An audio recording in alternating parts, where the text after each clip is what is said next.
2 महीने पहले विवेक कुमार पिता बने थे। ज्यादा छुट्टियां नहीं थी तो बेटे के जन्म पर कोई बड़ा कार्यक्रम नहीं कर पाए थे।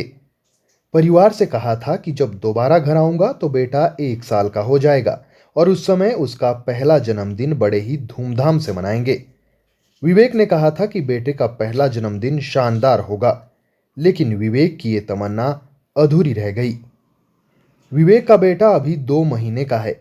घर में जब पता चला कि विवेक शहीद हो चुके हैं, तब से लेकर अब तक मां के मुंह से बस यही शब्द निकल रहे हैं कि मेरा पुत्र मुझे छोड़कर कहां चला गया। विवेक की पत्नी प्रियंका बेसुध पड़ी है। पिता आंगन में कुर्सी लगाए चुपचाप आंसुओं को छुपा रहे हैं। मां और पत्नी के आंसू मानो सूख चुके हो। घर के आंगन में लोगों का तांता लगा है, लेकिन विवेक के पिता मानो किसी को देख नहीं पा रहे हो। गुरुवार को सेना के कुछ जवान भी विवेक के घर पहुंचे थे। हादसे में सभी मृतकों के शरीर बुरी तरह से जल गए हैं।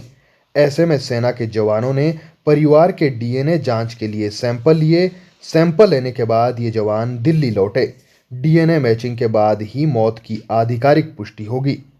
विवेक सीडीएस बिपिन रावत समेत 13 लोगों में शामिल थे, जिनकी हादसे में मौत हुई है। तमिलनाडु के कन्नूर में हेलीकॉप्टर क्रैश के दौरान विवेक कुमार शहीद हो गए थे।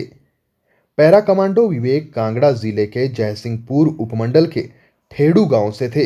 विवेक कुमार 2012 में जैक राइफल में भर्ती हुए थे। बाद में वो पैरा कमांडो के रूप में सेवाएं देने लगे। साल 2020 में विवेक की शादी हुई। 2 महीने पहले सितंबर में वो पिता बने, लेकिन बेटे के पहले जन्मदिन को धूमधाम से मनाने की उनकी तमन्ना अधूरी रह गई। उनके पिता रमेश चंद आज भी दिहाड़ी लगाते हैं।